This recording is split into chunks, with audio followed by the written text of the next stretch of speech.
Bueno, independientemente de la pandemia, que evidentemente lo ha ocupado todo este año, los problemas de fondo o desafíos de la Unión siguen estando presentes. Llevamos más de una década con un problema que es estructural para la Unión Europea y es un gran desafío, que es la inmigración. España es país de primera línea, evidentemente, y aboga por una política común de inmigración. Bueno, ¿cómo ve la última propuesta de la Comisión Europea en este tema? Bien, lo que dijimos cuando se presentó por parte de la Comisión, es que nos parecía una propuesta que tenía elementos positivos, que ofrecía una buena base negociadora y que desde nuestro punto de vista un acuerdo de este tipo solo podría suscribirse por España si se conseguía lo que se incluye en los tratados, que es que haya un equilibrio entre el principio de solidaridad y el principio de responsabilidad.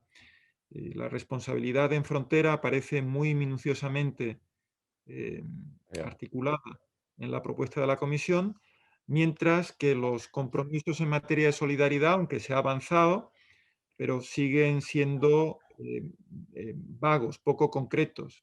Y lo que vemos es que incluso estos compromisos en materia de solidaridad, mediante, por ejemplo, el patrocinio de los retornos o mediante el juego de unas reglas específicas para los salvamentos en alta mar, vemos que hay una serie de Estados miembros que incluso esta solidaridad que nosotros consideramos insuficiente ya la consideran ellos inaceptable. O sea que no va a ser fácil, ni mucho menos, y Ujú. lo que sí estamos haciendo es intentar concentrarnos en aquel ámbito de los 3 o 4 que tiene el paquete, en donde más rápidamente se puede conseguir un consenso comunitario, y es en el capítulo exterior.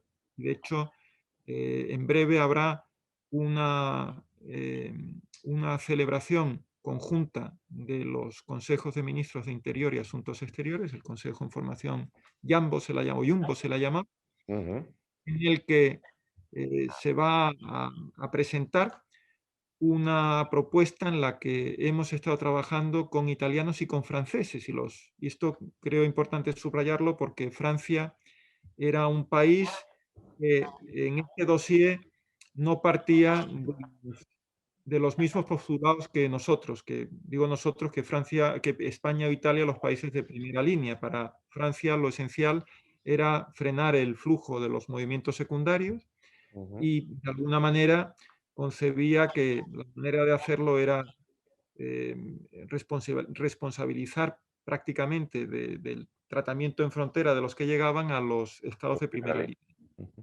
Entonces, estamos esperanzados en que los resultados de este Consejo Jumbo de Interior y Asuntos Exteriores sea una primera pieza de un consenso fundamental para ir construyendo paulatinamente una política migratoria y de asilo para toda Europa. Ujú. Una última cuestión. Estamos ya a breves fechas. Parece que por fin se va a poner en marcha la conferencia sobre el futuro de Europa. Los tres presidentes deben firmar la carta de presentación y el 9 de mayo, el Día de Europa, se lanzaría la conferencia de Europa.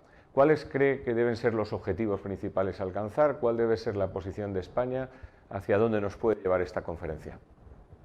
Bien, lo primero que quiero decir es que la conferencia cuya idea había sido ya concebida antes de la pandemia, una vez sucedida la pandemia y que ha generado además, ha provocado el retraso de la inauguración de un año, la batería se está cerrando, Ujú. perdón, que la batería se está agotando, lo tienen que...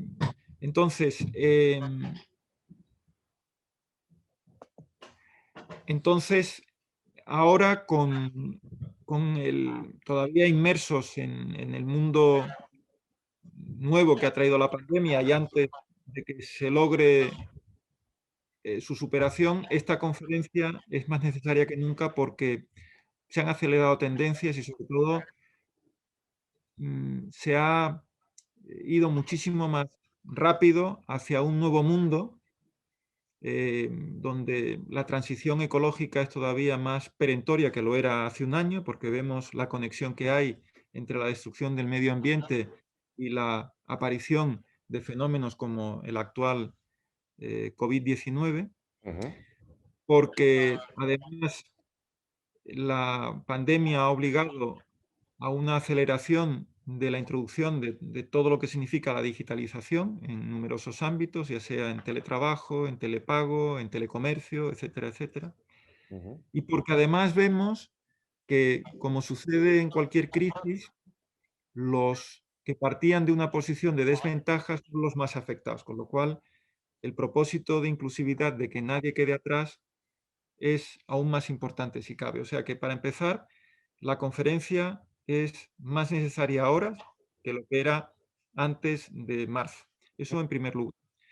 En segundo lugar, porque aunque también ha habido retrasos a causa de la dificultad de las tres instituciones en ponerse de acuerdo sobre un solo presidente, y al final el resultado al que se ha llegado pues ha permitido esta participación equilibrada de las tres instituciones.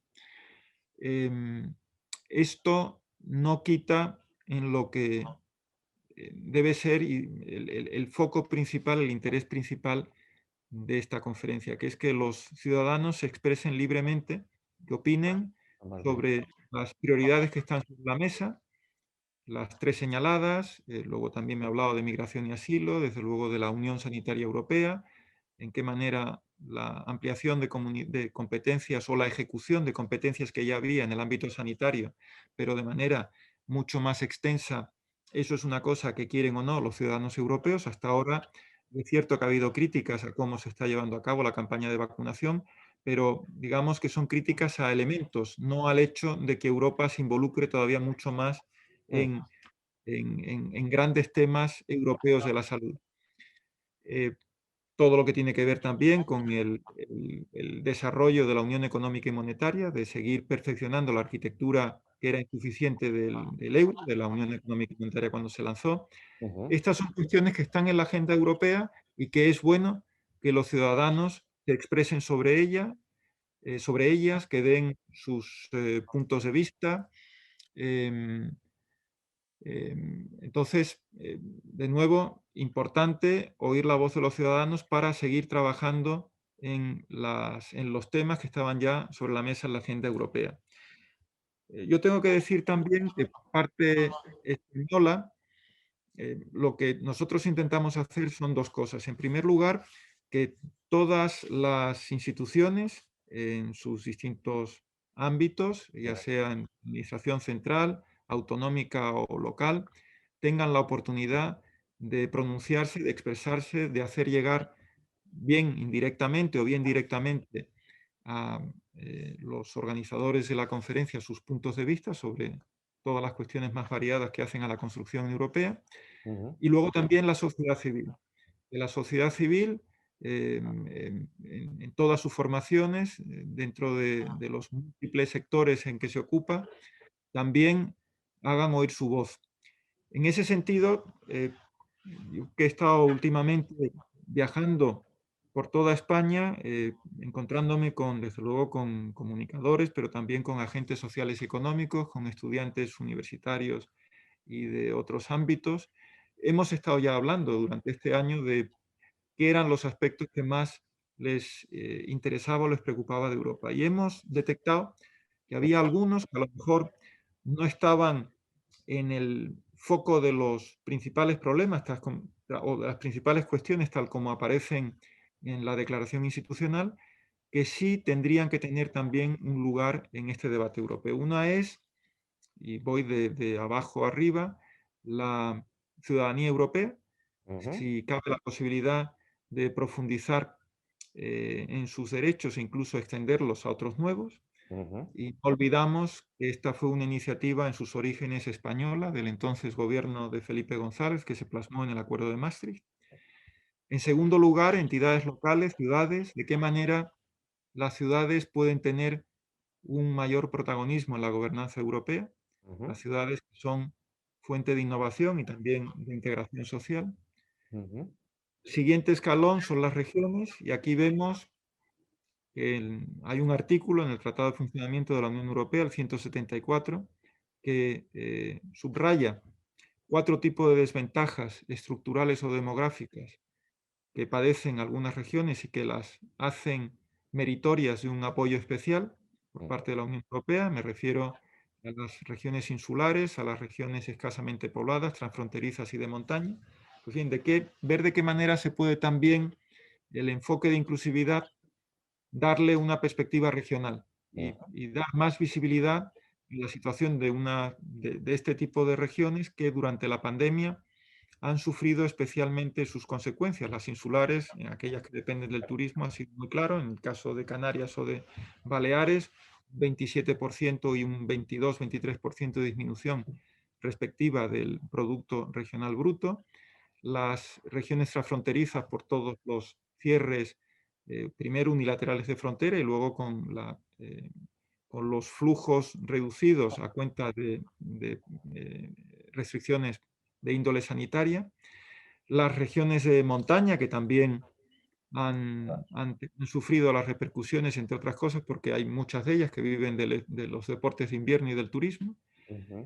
Y luego también todo el reto demográfico, lo que significa y en qué medida la pandemia acelera tendencias que se pueden o no revertir. Y luego, finalmente, otro tema que hemos visto que interesa mucho a la ciudadanía es el deporte. Si las instituciones europeas se pueden encargar más en profundidad de la agenda deportiva, que hasta ahora no ha sido una de las cuestiones más importantes en la construcción europea, lo tendría que ser, no solo en los aspectos de contenido de regulación, sino también en los aspectos simbólicos, ¿no? Entonces, estas 4 cuestiones, además de todas aquellas que ya están en la declaración institucional, creemos que hay margen para involucrar a los ciudadanos en su debate. Son opiniones que nos han llegado bueno, querríamos que esta fuera también una aportación adicional española al temario de la conferencia. Muy bien, pues secretario de Estado, ha sido un placer. Muchísimas gracias. Mucho ánimo, evidentemente, en lo que queda de Muchísimas, batalla contra la muchísimas pandemia. gracias también a vosotros. Vale. Y contaremos con su opinión porque la agenda europea es muy dilatada y además es trascendental en los próximos meses. Muchas gracias. Perfecto, muchas gracias.